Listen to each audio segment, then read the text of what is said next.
In the vast oceans of the Cold War, power was not measured only in missiles or armies. Sometimes it was measured in steel, engines, and the thunder of jet aircraft launching into the sky from the middle of the sea, far from American shores, thousands of miles from any friendly air base. The United States possessed something that no other nation could truly match: floating airfields capable of projecting military power anywhere on the planet.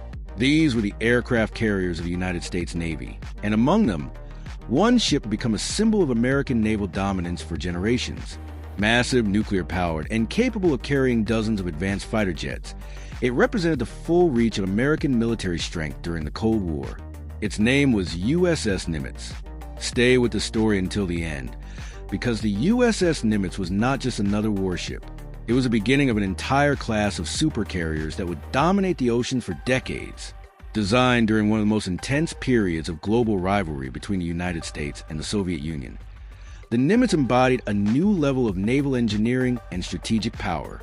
At a time when nuclear submarines, missile cruisers, and long-range bombers were transforming modern warfare, the aircraft carrier remained one of the most versatile and intimidating instruments of American power.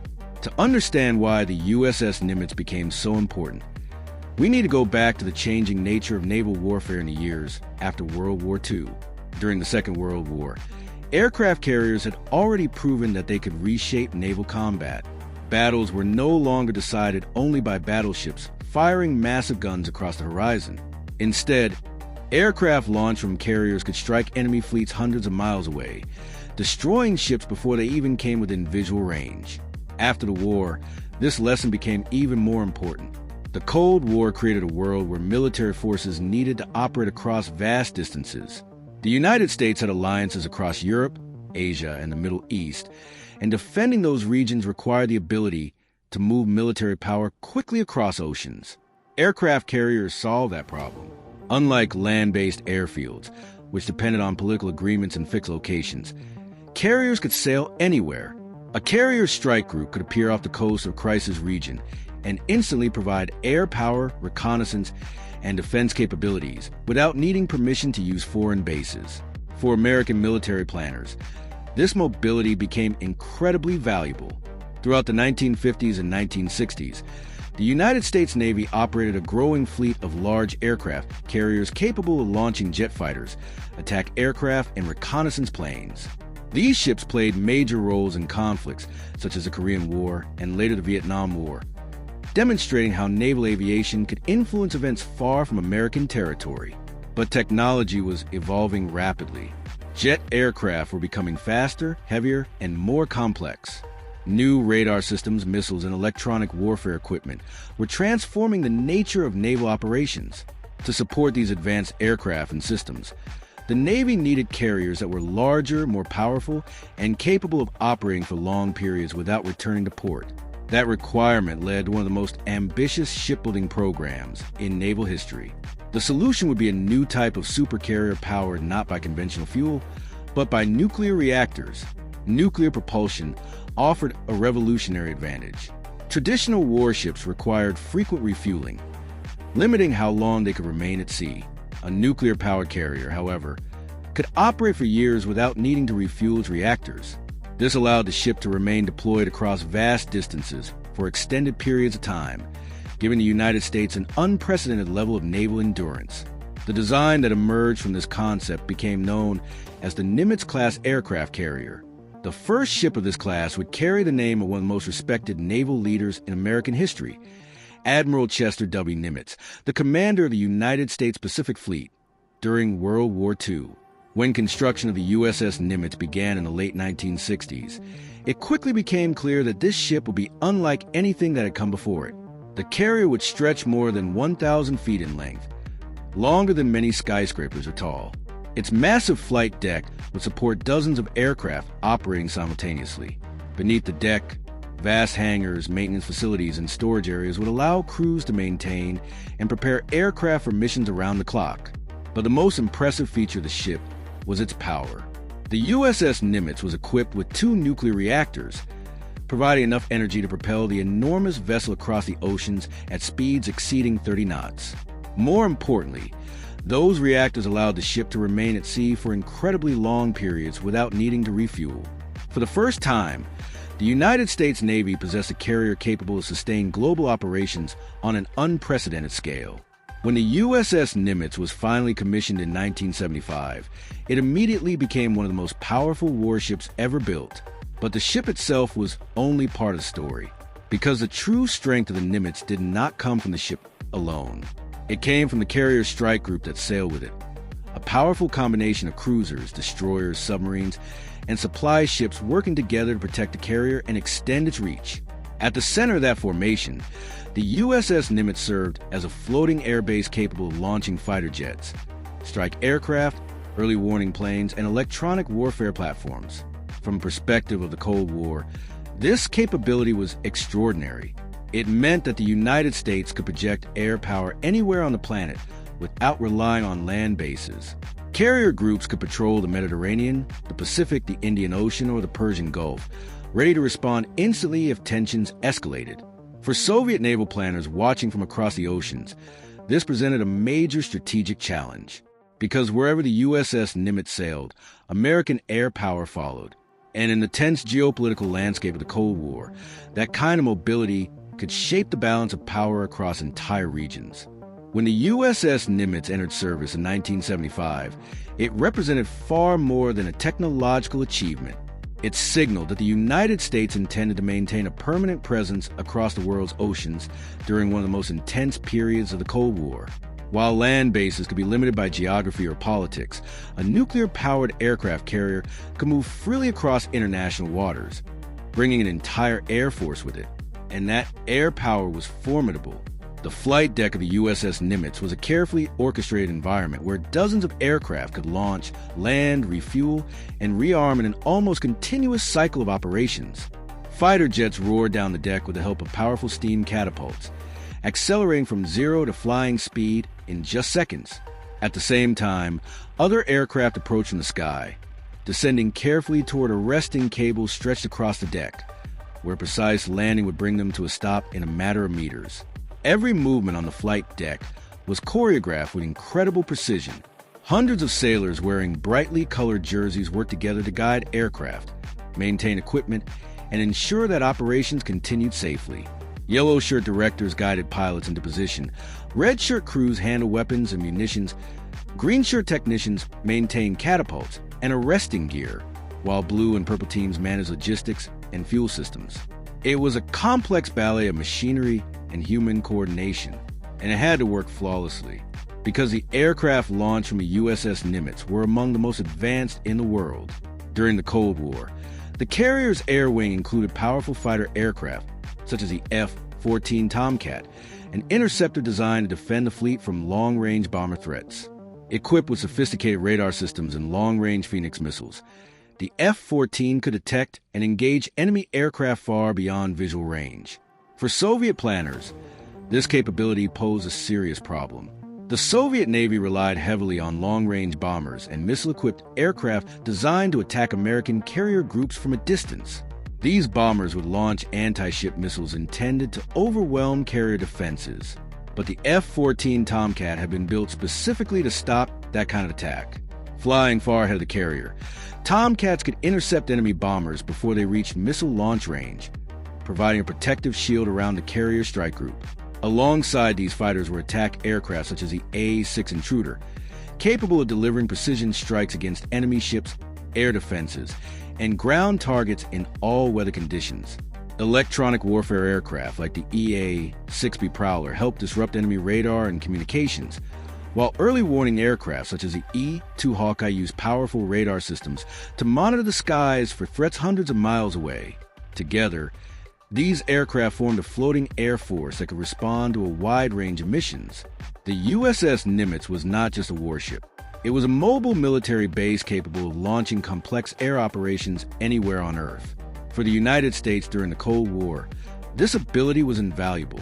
Throughout the 1970s and 1980s, tensions between the United States and the Soviet Union frequently created crises in regions far from American territory. Political instability, regional conflicts, and military confrontations required rapid responses that could stabilize situations before they escalated further. Aircraft carriers like the USS Nimitz allowed the United States to respond quickly. If a crisis developed in the Mediterranean, the Persian Gulf, or the Western Pacific, a carrier strike group could move into the region and begin operations immediately.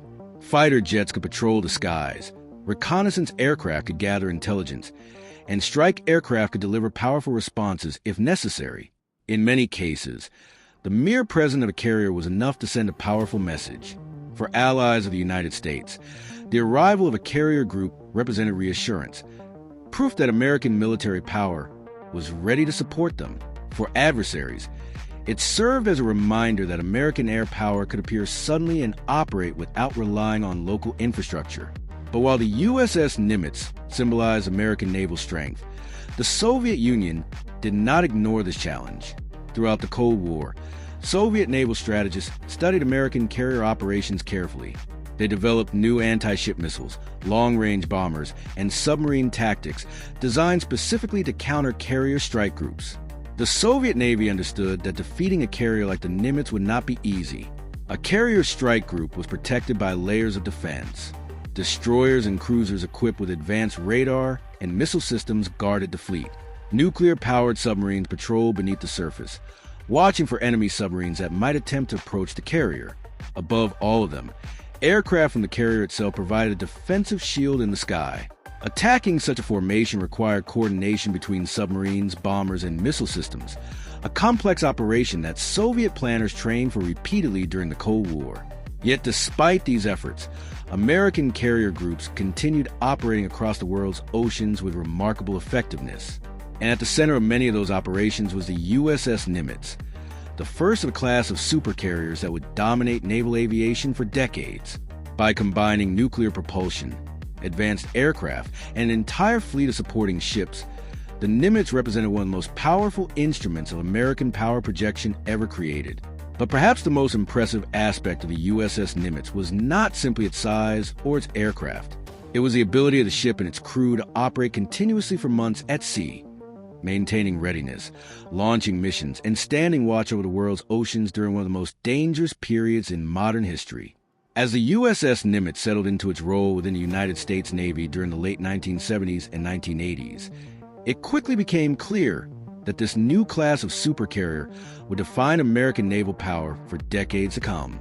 The Cold War was not fought only through direct confrontations between armies. Much of the competition between the United States and the Soviet Union took place through influence, deterrence, and a constant demonstration of military capability. In this environment, the USS Nimitz served as a powerful symbol of American reach.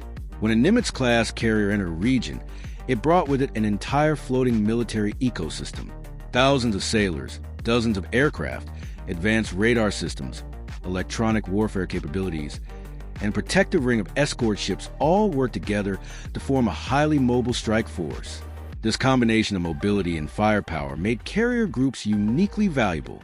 Unlike fixed military bases, which could be monitored or even targeted by enemy intelligence, a carrier strike group could move across vast areas of ocean.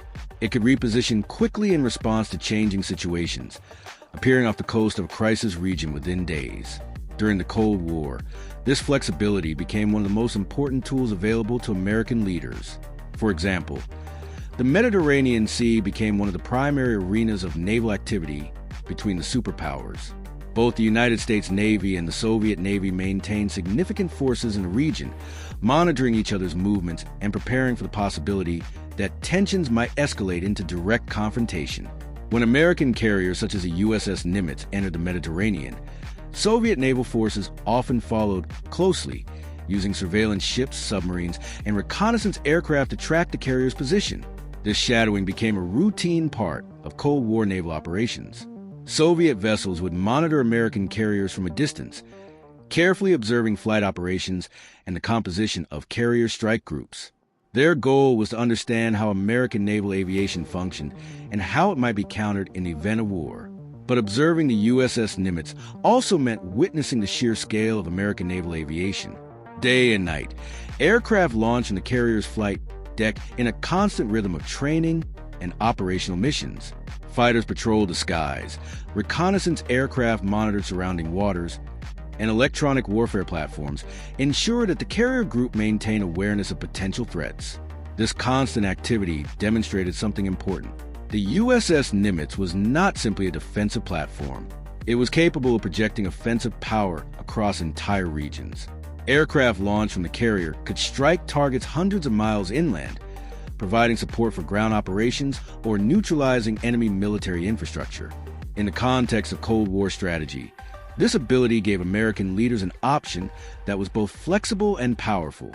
Instead of deploying large land-based forces immediately, the United States could respond to crises by moving carrier groups into the region. These forces could gather intelligence, patrol contested airspace, and maintain pressure on adversaries without committing to full-scale military intervention. This strategy allowed the United States to maintain influence in key areas of the world while avoiding unnecessary escalation. But operating a ship as large and complex as the USS Nimitz required extraordinary coordination. The carrier's crew numbered more than 5,000 sailors, including pilots, engineers, technicians, and support personnel. Beneath the massive flight deck lay an entire city-like environment filled with maintenance workshops, command centers, living quarters, and logistical facilities. Running this floating city required constant effort. Engineers monitored the ship's nuclear reactors and propulsion systems. Air crews prepared aircraft for flight operations around the clock. Logistics teams managed supplies, fuel, and spare parts necessary to keep the ship operational for months at sea. Even food preparation was a massive undertaking. Every day, thousands of meals had to be prepared to support the crew and the air wing operating aboard the carrier. Yet despite the complexity of life aboard the Nimitz, the crew operated with remarkable efficiency. Years of training and experience allowed them to perform their duties under some of the most demanding conditions imaginable. Whether launching aircraft in rough seas, conducting long deployments far from home, or responding to sudden changes in global events, the crew of the USS Nimitz ensured that the ship remained ready for whatever mission might arise. And those missions often reflected the geopolitical tensions of the Cold War itself. The presence of the Nimitz in strategic regions such as the Persian Gulf, the Western Pacific, and the Mediterranean signaled that the United States was prepared to defend its interests and those of its allies. For Soviet observers, the message was unmistakable. Wherever the USS Nimitz sailed, American air power followed. And that meant that even in the distant waters of the world's oceans, the balance of power between the superpowers was constantly being demonstrated. But the true legacy of the USS Nimitz would not be defined only by its operations during the Cold War. Because as the decades passed and global conflict evolved, this remarkable carrier would continue serving long after the rivalry between the United States and the Soviet Union had come to an end, proving that some military innovations are so successful that they shape history for generations. By the time the Cold War began to draw to a close in the late 1980s and early 1990s, the USS Nimitz had already secured its place as one of the most important warships ever built. For years, the massive carrier had sailed across the world's oceans, carrying American air power to regions where tensions could escalate at any moment, from the Mediterranean to the Pacific. The presence of the Nimitz served as a powerful reminder that the United States could project military force across vast distances without relying on land bases. But what truly made the USS Nimitz remarkable was not just its role during the Cold War. It was the fact that the ship continued serving long after that rivalry ended. While many military platforms are designed for a specific era and gradually fade into history as technology evolves, the Nimitz-class carriers proved incredibly adaptable. Their massive size, powerful propulsion systems, and flexible flight decks allowed them to operate new generations of aircraft and support new types of missions as the world changed. Throughout the decades that followed the Cold War, the USS Nimitz remained one of the central pillars of American naval power. The carrier supported operations in regions across the globe, participating in missions ranging from crisis response and humanitarian assistance to major military campaigns. Its flight deck continued launching advanced fighter jets, surveillance aircraft, and electronic warfare platforms that had evolved far beyond the Cold War technology of the 1970s. Yet the core concept behind the ship remained exactly the same: a mobile air base capable of moving anywhere in the world's oceans. This idea, projecting air power from the sea, had first proven its importance during World War II, but the USS Nimitz demonstrated just how powerful that concept could become in the modern era. with nuclear propulsion allowing years of operation without refueling, and a crew trained to operate under almost any conditions. The carrier became one of the most reliable tools available to American military planners. Even today, decades after its commissioning in 1975, the USS Nimitz continues to sail as part of the United States Navy's fleet. That longevity is extraordinary. Few warships in history have remained active for such a long period, while continuing to operate at the highest levels of military capability. The Nimitz-class carriers have undergone upgrades, modernization programs, and technological improvements that allow them to remain relevant in an era of advanced missiles, drones, and digital warfare. But perhaps the most important legacy of the USS Nimitz lies in what it represented during the Cold War itself. At a time when the world stood divided between two powerful superpowers, the ability to project military strength across the oceans played a critical role in maintaining the global balance of power. Aircraft carriers like the Nimitz allowed the United States to support allies, deter potential conflicts, and respond rapidly to crises without relying on permanent overseas bases. For the Soviet Union, this presented a strategic challenge that was never fully solved. Soviet naval forces developed submarines, long-range bombers, and powerful anti-ship missiles designed to counter American carrier groups. Yet the mobility, defensive systems, and air power of those carrier strike groups made them extremely difficult targets. The result was a constant strategic contest across the oceans of the world. Carrier groups patrolled international waters, while Soviet ships and submarines tracked their movements. Aircraft from both sides observed each other across vast stretches of ocean, each side studying the other's tactics and capabilities. Yet despite the tensions and rivalries of the Cold War, these naval encounters rarely escalated into direct conflict. And that fact highlights one of the most important roles that the USS Nimitz played: deterrence. The carrier's presence made it clear that the United States possessed the ability to respond rapidly and decisively if conflict ever erupted. That visible strength helped maintain stability during some of the most uncertain decades in modern history. In many ways, the USS Nimitz embodied the broader strategy of the United States during the Cold War: strength, mobility, and readiness. The ship was a symbol of American engineering, naval tradition, and a belief that maintaining peace sometimes required demonstrating overwhelming capability. And as a massive carrier continued sailing across the world's oceans long after the Cold War had ended, it served as a reminder that some machines are built not just for a single conflict or a single generation. Some are built to shape history itself. The USS Nimitz was one of those machines, a floating airbase, a symbol of American power, and one of the most formidable warships ever to rule the oceans during the Cold War.